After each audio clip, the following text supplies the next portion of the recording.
अस्सलाम वालेकुम स्टूडेंट। आज की वीडियो में मैं एक्सरसाइज सॉल्व करूंगा कुछ यूनिट नंबर 1 की, क्लास 7 यूनिट नंबर 1 की। तो एक्सरसाइज नंबर 1 में बोल रहा है कि read the text and match the following titles with the 3 section of the story. अब आप देखें, आपने जो रीडिंग की है ये सेक्शन लिखे हुए हैं, जैसे द 3 लिखा हुआ है ना, तो ये नीचे वाले जो भी पैराग्राफ है वो इसके सेक्शन है। इसी तरह से इधर देखें नंबर 2 है और इधर नंबर 1 है, ये 3 सेक्शन है। तो बोला है जो ये पैराग्राफ है इनके नीचे, इनका जो बेस्ट टाइटल सेक्शन होगा, ये कौन सा टाइटल कौन से सेक्शन के लिए होगा। जैसे पहला है एयर पॉल्यूशन, तो एयर पॉल्यूशन की जब हम बात कर रहे थे वो सेक्शन 1 में थी। जब आप रीडिंग देखेंगे ना, हमारे रीडिंग वाली वीडियो आप देखेंगे, रीडिंग करेंगे तो वो वहाँ पर एयर पॉल्यूशन की बात हो रही है, तो इसको हम 1 का नाम दे देंगे, ठीक है। तो ये है नंबर 1। और दूसरा जो है, अब देखो ये है पॉल्यूशन फ्री इन्वायरमेंट। तो पॉल्यूशन फ्री इन्वायरमेंट दूसरे सेक्शन में बात हो रही थी कि किस तरह से हम अपने इन्वायरमेंट को पॉल्यूशन फ्री करें, तो इसको नंबर 2 देंगे। अब देखें, और ये है सोशल हेजार्ड। सोशल हेजार्ड्स जो है वो ऐसी कोई भी बात नहीं थी, मतलब सोशल मतलब समाजी जो मतलब खतरात होते हैं ये वो, तो ऐसा कोई भी बात नहीं होती किसी पैराग्राफ में। तो ये जैसे इधर बोल रहा है कि 1 टाइटल इज एक्स्ट्रा, एक टाइटल एक्स्ट्रा है, तो वो ये होगा एक्स्ट्रा वाला, तो इसको हम लिख लेंगे ये दिस इज एक्स्ट्रा। और लास्ट वाला तो ऑब्वियसली क्या होगा, नंबर 3 होगा, ए टास्क कंप्लीटेड। यूनिट के आखिर में जो आखिरी सेक्शन था उसमें क्या था कि वो टास्क उन्होंने कंप्लीट कर दिया था। तो ये हमारी एक्सरसाइज नंबर 1 कंप्लीट हुई। तो अगली एक्सरसाइज हम देखेंगे। अब स्टूडेंट ये वाली एक्सरसाइज नंबर 2 देखें। Match the words with their meanings, the section in which the word can be found is given in the bracket after each. अब इसमें ये बोल ये रहा है कि आपने क्या करना है, ये वर्ड वाला कॉलम दिया हुआ है और ये मीनिंग वाला कॉलम दिया हुआ है, इनकी वर्ड को मीनिंग के साथ मैच करके आप आंसर वाले कॉलम में लिखना है। और ये जो नंबर्स दिए गए ना 1 2, ये शो कर रहे हैं कि ये जो वर्ड लिए गए हैं वो सेक्शन 1 से जो लिए गए हैं और ये 2 से लिए गए, इसी तरह से, ठीक है। तो अब हम स्टार्ट करते हैं। पहला किया गया है, दूसरा है सोशल कैंपेन। सोशल कैंपेन का मतलब होता है समाजी मुहिम। तो इसको हम देखेंगे कौन सी इसकी मीनिंग होगी। इसकी मीनिंग होगी, अब देखें, activity to make people aware about something.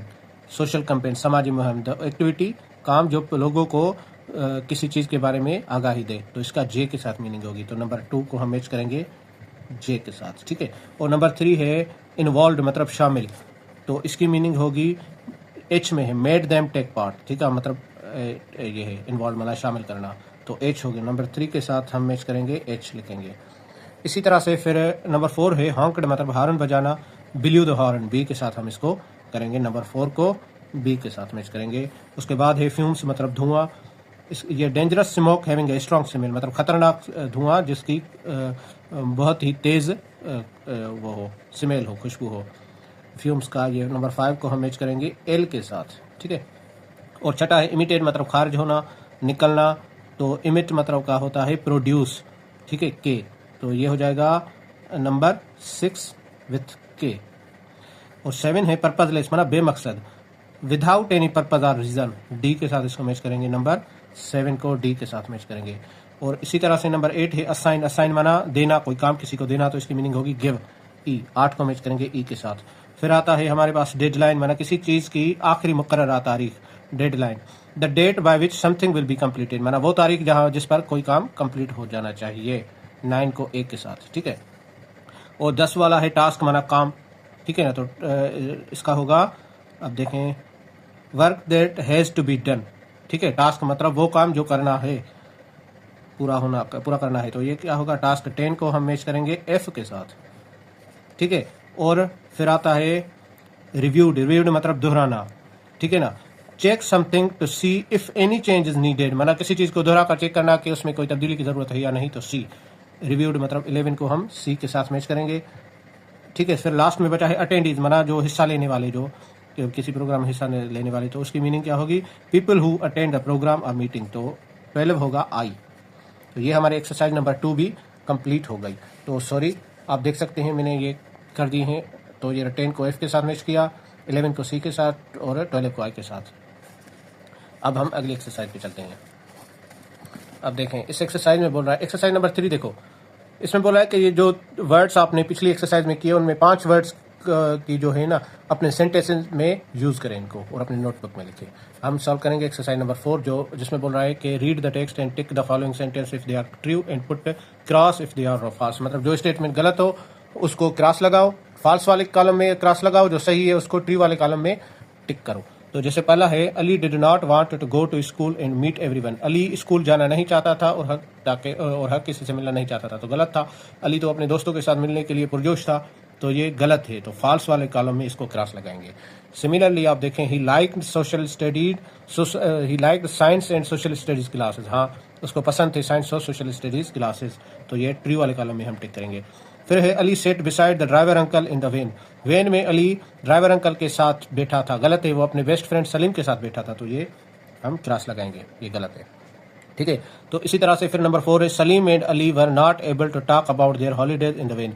Salim और अली अपने हॉलीडेज की छुट्टियों के बारे में वेन में बातचीत नहीं कर सके थे। नहीं, उन्होंने बातचीत की थी एक दूसरे से, छुट्टियों के बारे में बातचीत की थी, तो ये गलत है। Miss Sana asked the student if they had visited any place in the holiday. Miss Sana ने अपने शागिर्दों से पूछा था कि क्या अगर उन्होंने कोई जगह घूमी है छुट्टियों में। हाँ, यही पूछा था उसने, तो ये स्टेटमेंट ट्रू है। The student discuss politics in class. Students ने पॉलिटिक्स जो सियासत के बारे में बातचीत की थी क्लास में, नहीं, उन्होंने पॉल्यूशन के बारे में की थी, तो ये गलत है।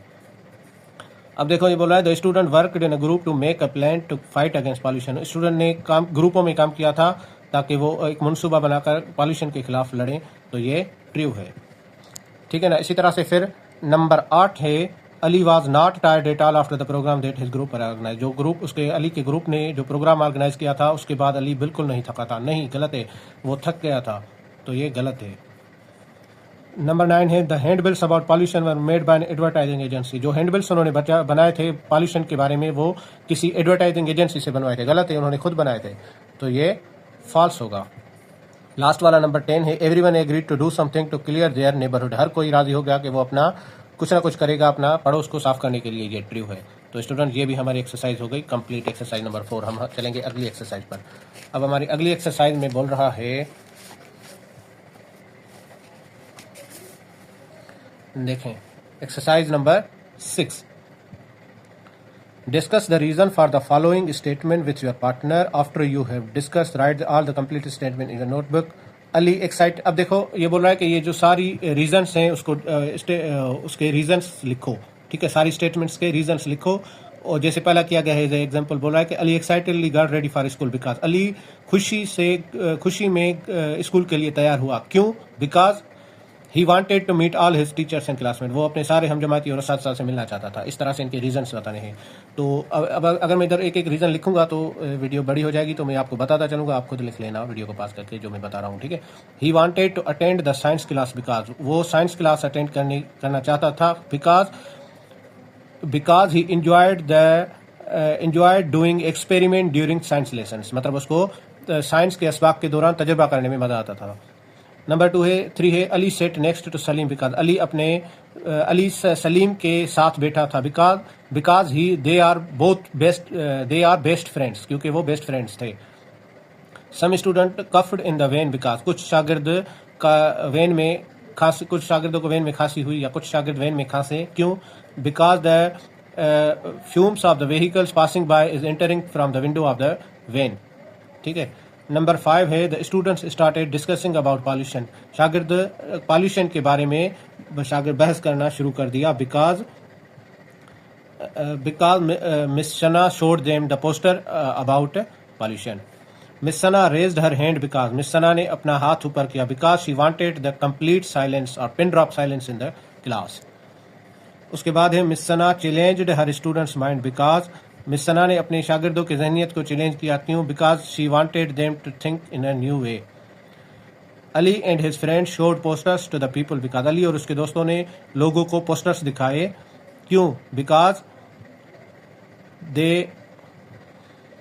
दे wanted to make them aware about the danger of the pollution. Number 9 है the program was a big success because everyone agreed to do something. मतलब प्रोग्राम बहुत कामयाब हो गया, क्यों? क्योंकि हर कोई कुछ ना कुछ करने के लिए राजी था। Ali and his friends were happy because. Ali और उसके दोस्त बहुत खुश थे, क्यों? क्योंकि they had taken a big step in right direction. उन्होंने एक बड़ा कदम उठाया था सही सिमत में। ठीक है ना स्टूडेंट, तो ये हमारी एक्सरसाइज होगी कंप्लीट। उम्मीद है आपको समझ आई होगी।